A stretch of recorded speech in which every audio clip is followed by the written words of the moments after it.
आपका स्वागत है हमारे यूट्यूब चैनल ऑनलाइन एग्जाम पे। दोस्तों, जैसा कि आप जानते हैं कि हम बीएसएफ आरओ आरएम के लिए भौतिक विज्ञान की सीरीज का पार्ट नंबर नेक्स्ट, जिसके अंतर्गत हम थर्मल एक्सप्रेशन यानी ऊष्मीय प्रसार का अध्ययन करेंगे। तो जिन्होंने अभी तक हमारा यूट्यूब चैनल ऑनलाइन एग्जाम को सब्सक्राइब नहीं किया है, सब्सक्राइब कर ले, बेल आइकन प्रेस कर ले। तो अपने टॉपिक को शुरू करते हैं। टॉपिक है हमारा ऊष्मीय प्रसार। ऊष्मीय प्रसार क्या होता है? जब किसी पदार्थ को ऊष्मा दी जाती है तो वह गर्म हो जाता है और उसके आयतन में वृद्धि होती है। यानी जब किसी पदार्थ को हम ऊष्मा देते हैं तो वो गर्म हो जाता है और उसके आयतन में प्रसार होता है। इसी घटना को ऊष्मीय ऊष्मीय प्रसार कहते हैं। ऊष्मीय प्रसार क्या होता है? तो आपको याद रखना है कि जब किसी पदार्थ को ऊष्मा दी जाती है तो उसके आयतन में वृद्धि होती है। यही ऊष्मीय प्रसार होता है। इसका अपवाद क्या है? अपवाद यानी एक्सेप्शन जो है, रबड़ गर्मी पाकर सिकुड़ती है और इसका आयतन कम हो जाता है। यानी दोस्तों, नॉर्मली जो पदार्थ होते हैं उनके आयतन में वृद्धि होती है ऊष्मा देने पर, लेकिन जो रबड़ होता है उसके आयतन में कमी हो जाती है जब उसको हम ऊष्मा देते हैं। अगला है, जल को 0 डिग्री सी से 4 शून्य सेल्सियस तक गर्म करने पर उसका आयतन जो है घटता है। मोस्ट इंपॉर्टेंट है, जो आपके एग्जाम में किसी न किसी प्रकार से पूछा जाता है कि जल को जीरो जीरो डिग्री सेल्सियस से 4 डिग्री सेल्सियस तक गर्म करने पर जो उसका आयतन होता है घट जाता है। आपको ये याद रखना है। अगला है, ठोसों में ऊष्मीय प्रसार क्या होता है? तो जो होता है ठोसों में ऊष्मीय प्रकार जो होता है, ठोसों का ऊष्मीय प्रकार क्या है? ठोसों का ऊष्मीय प्रकार क्या है? ठोस पदार्थों का ताप बढ़ने पर ठोस पदार्थ के किन्हीं दो बिंदुओं के बीच दूरी बढ़ जाती है। फलस्वरूप ठोस पदार्थ की लंबाई, उसके पृष्ठ के क्षेत्रफल तथा उसका आयतन भी बढ़ जाता है। इस प्रकार के जो प्रसार होते हैं उन्हें रेखीय प्रसार, क्षेत्रीय प्रसार और आयतन प्रसार कहते हैं। यानी ठोसों में जो ऊष्मीय प्रकार होता है वो 3 प्रकार का होता है। रेखीय प्रसार होता है, क्षेत्रीय प्रसार होता है और आयतन प्रसार होता है। अगला है कि ठोसों में रेखीय प्रसार। सबसे पहले हम रेखीय प्रसार का अध्ययन करेंगे। तो रेखीय प्रसार क्या है? दोस्तों, ये एक ऐसा टॉपिक है जो आपके एग्जाम में कम 1 या 2 क्वेश्चन इससे जरूर देखने को मिलेंगे। छोटा सा टॉपिक है, इससे 2 क्वेश्चन आपके एग्जाम में देखने को मिलेंगे। तो 40 क्वेश्चन में से 2 क्वेश्चन इसी टॉपिक से मिलेंगे। तो आपको ये बेहद केयरफुली तरीके से इसका अध्ययन करना है। तो ठोसों का जो रेखीय प्रसार होता है, तो रेखीय प्रसार क्या होता है? गर्म करने पर उनकी लंबाई बढ़ती है। तो क्षण की जो लंबाई होती है वो 2 बातों पर निर्भर करती है। पहला है, क्षण की जो लंबाई होती है, क्षण की लंबाई उसकी वृद्धि में डेल्टा एल लंबाई के अनुकमानुपाती होती है, तथा ताप वृद्धि उसकी जो लंबाई में परिवर्तन होता है और ताप में परिवर्तन होता है उन दोनों की अनुकमानुपाती होती है। तो आपको याद रखना है कि डेल्टा एल बराबर alpha delta L delta theta, जहाँ पर अल्फा क्या है? रेखीय प्रसार गुणांक है। आपको याद रखना है यह है कि अल्फा एक नियतांक है जिसे क्षण के पदार्थ का रेखीय प्रसार गुणांक कहते हैं। रेखीय प्रसार गुणांक को अंधैर्य प्रसार गुणांक भी कहते हैं। दोस्तों, आपके एग्जाम में सीधा सीधा क्वेश्चन पूछा जाता है कि रेखीय प्रसार गुणांक कहलाता है तो क्या कहलाता है? अंधैर्य प्रसार गुणांक। ये भी आपको याद रखना है। इसका मान केवल क्षण के पदार्थ पर निर्भर करता है। यानी जो रेखीय प्रसार की वैल्यू होती है यह केवल क्षण के पदार्थ पर निर्भर करती है। तो सीधा सीधा आपके एग्जाम में यहाँ से क्वेश्चन बनता है कि रेखीय प्रसार गुणांक का मान निर्भर करता है। तो रेखीय प्रसार गुणांक का जो मान होता है वो क्षण के पदार्थ पर निर्भर करता है। आपको ये भी याद रखना है। अगला क्या है? अगला कुछ इंपॉर्टेंट नोट्स है रेखीय प्रसार गुणांक के लिए, जिसे हम अल्फा से डिनोट करते हैं। और ये इसका जो वैल्यू वेरी करती है वो क्षण के पदार्थ पर वेरी करती है। तो क्या है, किसी पदार्थ की एकांक लंबाई की क्षण का ताप 1 डिग्री सेल्सियस से बढ़ाने पर उसकी लंबाई में जो वृद्धि होती है उसे उस पदार्थ का रेखीय प्रसार गुणांक कहते हैं। इसे अल्फा से प्रदर्शित करते हैं और इसका जो मात्रक होता है प्रति 0 सेल्सियस यानी प्रति केल्विन होता है। आपको याद रखना है कि जो अल्फा है रेखीय प्रसार गुणांक है, ये किसी पदार्थ की लंबाई में जो वृद्धि होती है उसे पदार्थ का रेखीय गुणांक कहते हैं। इसे अल्फा से डिनोट करते हैं और इसका जो मात्रक होता है प्रति सेल्सियस यानी केल्विन के बराबर होता है। आपको ये याद रखना है।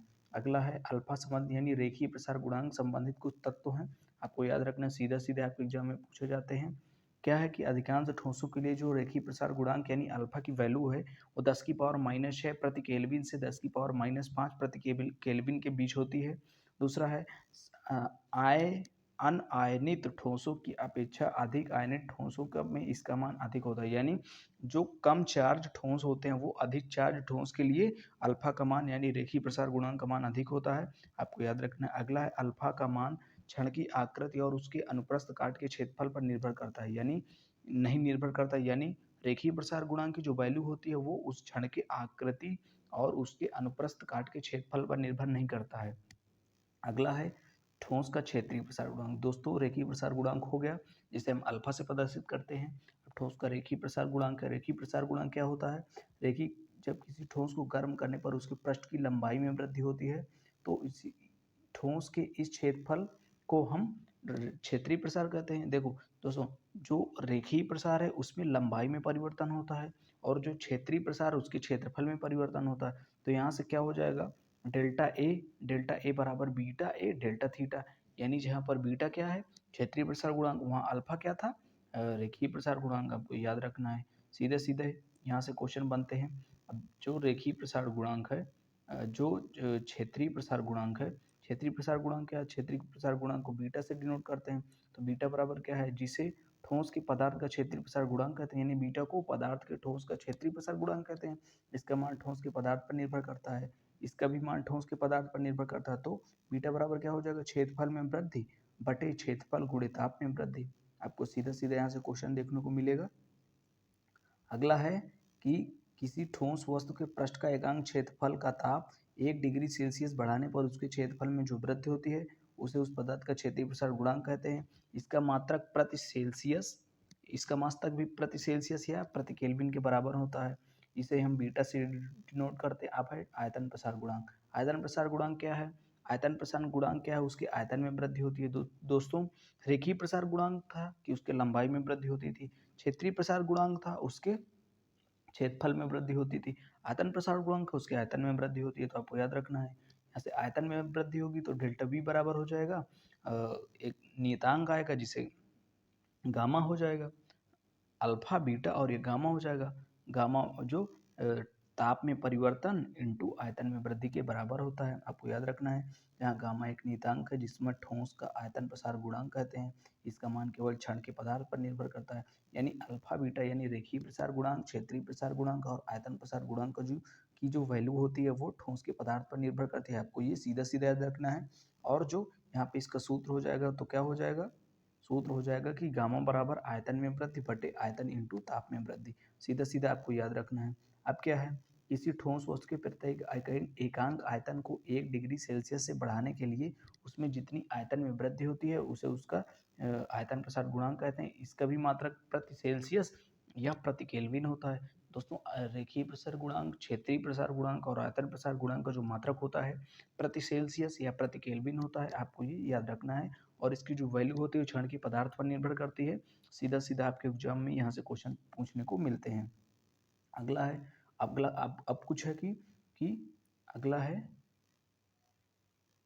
कि ठोस के लिए तीन प्रकार के ठोसों के लिए 3 प्रकार के गुणांकों के सभी तापों पर नियत नहीं रहता बल्कि निश्चित ताप परिसर में नियत रहता है। जैसे तांबे का आयतन प्रसार गुणांक ताप बढ़ने पर बढ़ता है।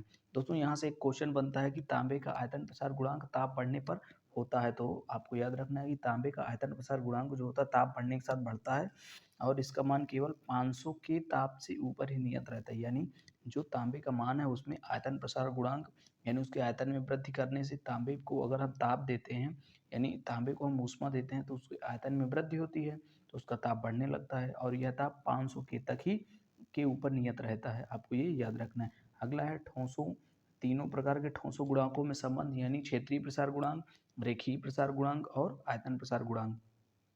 अल्फा क्या है? रेखीय प्रसार गुणांक। बीटा क्या है? क्षेत्रीय प्रसार गुणांक। और गामा क्या है?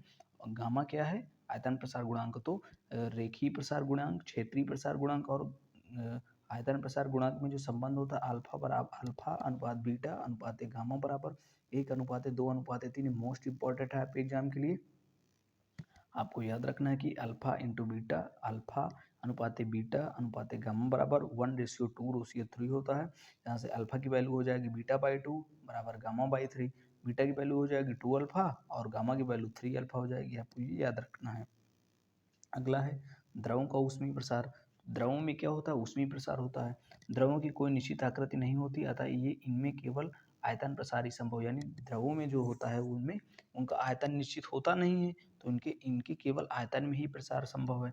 द्रव को गर्म करने के लिए उसे किसी बर्तन में रखा जाता है और जो गर्म करने से पहले बर्तन से का प्रसार होता है, इसे द्रव में दो प्रकार का प्रसार होता है।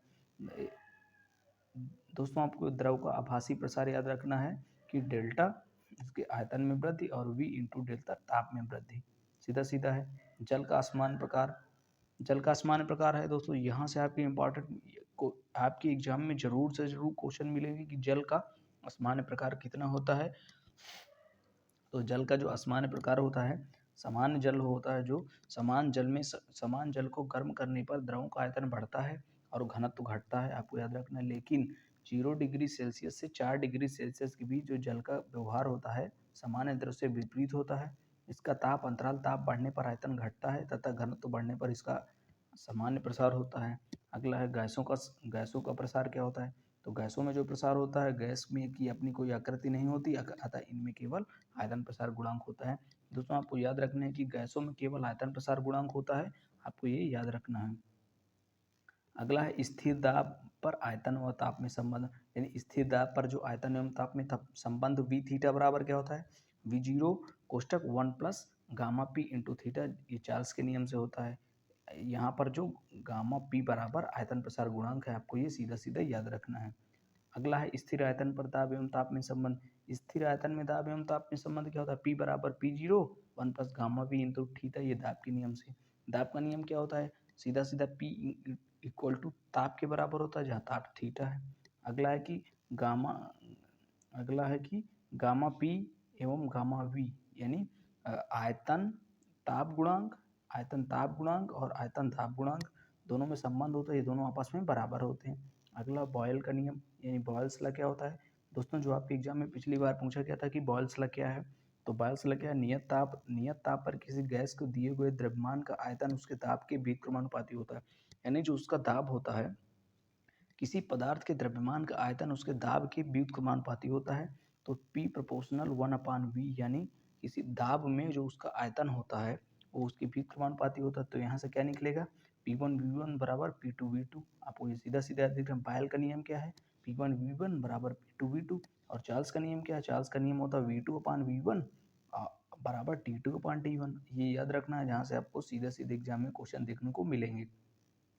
दाब का नियम क्या है, दाब का नियम क्या होता है कि जो P यानी दाब होता है हमारा सीधे सीधे समानुपाती होता है, यानी अनुपात सीधे सीधे समानुपाती होता है टेम्परेचर के। तो P1 P2/P1 बराबर T2/T1, ये सीधा सीधा आपको याद रखना है। अगला है परम ताप। परम ताप जो स्केल होता है उसके लिए क्या है, ताप का स्केल जो परम शून्य अर्थात -273 से प्रारंभ होता है। दोस्तों आपके एग्जाम में यहाँ से क्वेश्चन पूछा जाता है कि ताप की जो वैल्यू होती है शून्य पर कितनी होती है। तो ताप की जो वैल्यू होती है शून्य पर -273 होती है। प्रत्येक भाग को सेल्सियस कहा जाता है, जो ये परम ताप कहलाता है। अगला पूर्ण गैस किसे कहते हैं। पूर्ण गैस क्या, वे गैस हैं जो बायल एवं चार्ल्स के नियमों का पालन करती हैं, पूर्ण या आदर्श गैस कहलाती हैं। दोस्तों पिछली बार की बीएसएफ के एग्जाम में आपसे क्वेश्चन पूछा गया था कि पूर्ण गैसें कहलाती हैं। तो पूर्ण गैसें वे गैस कहलाती हैं जो चार्ल्स एवं बायल के नियम का पालन करती हैं, आदर्श गैस या पूर्ण गैस कहलाती हैं। अगला दोस्तों, अब यहाँ से हमारे कुछ इंपॉर्टेंट क्वेश्चन स्टार्ट हो रहे हैं। तो आपको बेहद केयरफुली तरीके से पहले थ्योरी पार्ट का अध्ययन करना है। इसके बाद थ्योरी पार्ट के अध्ययन करने के बाद कुछ क्वेश्चन आपको डिस्कस करने हैं। जहां पर कोई डाउट हो दोस्तों कमेंट बॉक्स में जरूर लिखें। पहला क्वेश्चन है, रेल की पटरियां जोड़ते समय उनके बीच थोड़ी जगह छोड़ दी जाती है क्योंकि जब रेल की दो पटरियों के बीच जोड़ते समय थोड़ी जगह छोड़ दी जाती है क्योंकि रेल क्या होता है, रेल में लोहे का प्रयोग किया जाता है। लोहे में क्या होता है, ऊष्मीय प्रसार होता है, ठोस में ऊष्मीय प्रसार होता है। तो जब लोहे को ताप से गर्म करते हैं तो उसमें प्रसार होता है, यानी लोहे में ऊष्मीय प्रसार होता है। तो जब लोहे की पटरियां दूर दूर होती हैं तो गर्मी में जब ताप बढ़ता है तो वो बराबर हो जाते हैं, इसलिए इसका ऑप्शन नंबर डी। इससे पटरियों के बीच ऊष्मीय प्रसार के लिए स्थान मिल जाता है, इसलिए दो पटरियों के बीच थोड़ी जगह छोड़ी जाती है। इसका option number D for defence एकदम करेक्ट हो जाएगा। अगला मोस्ट इंपॉर्टेंट क्वेश्चन है, यदि किसी धातु का क्षेत्रीय प्रसार गुणांक बीटा तो उसका आयतन प्रसार गुणांक कितना होगा। दोस्तों अल्फा अनुपाते बीटा अनुपाते गामा बराबर जो होता है 1:2:3 होता है। अब यहाँ से आप निकाल लेंगे तो यहाँ पर आयतन प्रसार गुणांक क्या हो जाएगा, आयतन प्रसार गुणांक क्या होता है, गामा होता है। आयतन प्रसार गुणांक क्या होता है, आयतन प्रसार गुणांक गामा होता है, गामा बराबर 3β/2 हो जाएगा। इसके option number C for C D से एकदम करेक्ट हो जाएगा।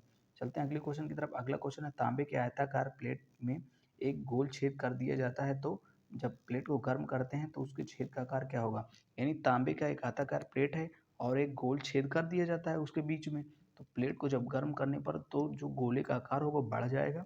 इसका ऑप्शन नंबर सी और सी डी एस एकदम करेक्ट हो जाएगा। अगला क्वेश्चन है, क्षण के पदार्थ को गर्म करने पर निम्नलिखित में प्रसार जो होता है किन बातों पर निर्भर करता है। तो जब किसी क्षण को गर्म करते हैं तो उसका जो प्रसार होता है उसके ठोसपन या खोखलेपन पर निर्भर करता है। इसका option number B for BSF एकदम करेक्ट हो जाएगा, ये आपको याद रखना है। अगला क्वेश्चन है, अंगूठी के आकार का एक धात्विक टुकड़ा को गर्म किया जाता है तो धातु में विस्तार होगा, तो अंगूठी के जो छिद्र का आकार होगा क्या होगा, तो अंगूठी के जो छिद्र का आकार होगा वो भी इंक्रीज होगा। इसका option number A for air force एकदम करेक्ट हो जाएगा। चलते हैं नेक्स्ट क्वेश्चन की तरफ। नेक्स्ट क्वेश्चन है, पानी का घनत्व अधिकतम होता है जब उसका ताप होता है। दोस्तों मोस्ट इंपॉर्टेंट क्वेश्चन, दोस्तों आप इसको नोट करके रखिए, जो आपके एग्जाम में पूछा ही जाता है, 100% पूछा जाता है कि पानी का घनत्व अधिकतम किस ताप पर होता है। तो पानी का घनत्व जो अधिकतम होता है 4 डिग्री सेल्सियस पर, यानी 4 सेल्सियस पर। इसका option number B for BSF एकदम करेक्ट हो जाएगा, आपको याद रखना है। अगला क्वेश्चन है, किसी लोहे की गेंद को गर्म करने पर सबसे अधिक प्रतिशत में वृद्धि होगी। तो लोहे की गेंद को जब हम गर्म करते हैं तो उसके सबसे ज़्यादा आयतन में वृद्धि होती है। इसका option number A for air force एकदम करेक्ट हो जाएगा। आपको ये याद रखना है, यहाँ से आपके एग्जाम में एक या दो क्वेश्चन जरूर देखने को मिल जाते हैं। अगला है 8वां नंबर क्वेश्चन, ठंड के देशों में झील का पानी आसानी से जम जाने पर मछलियां जीवित रहती हैं क्योंकि। दोस्तों जो ठंड के समय में झील का पानी जम जाता है तो उसमें मछलियां जीवित रहती हैं क्योंकि झील के पानी में जमी हुई बर्फ सतह से नीचे का द्रव का ताप 4 डिग्री शून्य सेल्सियस के बीच रहता है। तो इसका option number C for C D S एकदम करेक्ट हो जाएगा, आपको ये याद रखना है। अगला क्वेश्चन है, धातु की एक गेंद है। अगला क्वेश्चन है कि धातु की एक गेंद में गोलाकार कोटर है, गेंद को गर्म करने पर जो कोटर का आयतन होगा बढ़ जाएगा। ऑप्शन नंबर ए यहाँ पर एकदम करेक्ट हो जाएगा। अगला है 10वां नंबर क्वेश्चन, एक द्विधातु की संयुक्त पत्ती को गर्म करने पर क्या होता है। एक द्विधातु की संयुक्त पत्ती है जो गर्म गर्म करने पर उसका क्षेत्रीय प्रसार गुणांक होता है, उसका मान कम हो जाता है और पत्ती और अल्फा का मान वाली पत्ती की ओर मुड़ेगी, यानी क्षेत्रीय प्रसार गुणांक की पत्ती दूसरी तरफ मुड़ जाएगी। अगला क्वेश्चन है, अल्फा बीटा गामा में संबंध क्या होता है। तो दोस्तों अल्फा बीटा गामा में जो संबंध होता है 1:2:3 का होता है। इसका ऑप्शन नंबर सी और सी डी एस एकदम करेक्ट हो जाएगा। अगला क्वेश्चन है, 0 डिग्री सेल्सियस से 4 डिग्री सेल्सियस तक पानी का आयतन कितना होता है। तो 0 सेल्सियस से 4 सेल्सियस तक तो पानी का घनत्व होता है, यानी आयतन होता है, वो घट जाता है। इसका option number B for B S F एकदम करेक्ट हो जाएगा। चलते हैं अगले क्वेश्चन की तरफ। अगला क्वेश्चन, आदर्श गैस के लिए दाब प्रसार गुणांक व आयतन प्रसार गुणांक क्या होते हैं। दोस्तों आदर्श गैस के लिए जो दाब प्रसार गुणांक एवं आयतन प्रसार गुणांक होते हैं दोनों बराबर होते हैं। इसका option number A for air force एकदम करेक्ट हो जाएगा। अगला क्वेश्चन है, सार्वत्रिक गैस नियतांक क्या होता है। सार्वत्रिक गैस नियतांक का मात्रा क्या होता है। जो सार्वत्रिक गैस नियतांक का मात्रक होता है जूल प्रति मोल केल्विन। आपको याद रखना है, आपके एग्जाम में यहाँ से सीधे सीधे क्वेश्चन पूछा गया है कि सार्वत्रिक नियतांक का मात्रक क्या होता है, जूल प्रति मीटर मोल केल्विन। अगला क्वेश्चन है जो आज का हमारा लास्ट क्वेश्चन है, तो जिन भी दोस्तों ने अगर ये वीडियो पसंद आई हो तो लाइक जरूर करें। एक सीधी द्विधातु की संयुक्त पत्ती है जो तांबे की बनी है, गर्म करने पर इसका ताप क्या हो जाएगा। तो तांबे की तरफ बाहर की ओर मुड़ जाएगा। दोस्तों ये हमारे कुछ इंपॉर्टेंट 15 क्वेश्चन। तो जिन भी दोस्तों ने अभी हमारा यूट्यूब चैनल ऑनलाइन एग्जाम को सब्सक्राइब नहीं किया, सब्सक्राइब कर ले, बेल आइकन प्रेस कर ले। मिलते हैं एक नेक्स्ट वीडियो के साथ, तब तक के लिए जय हिंद।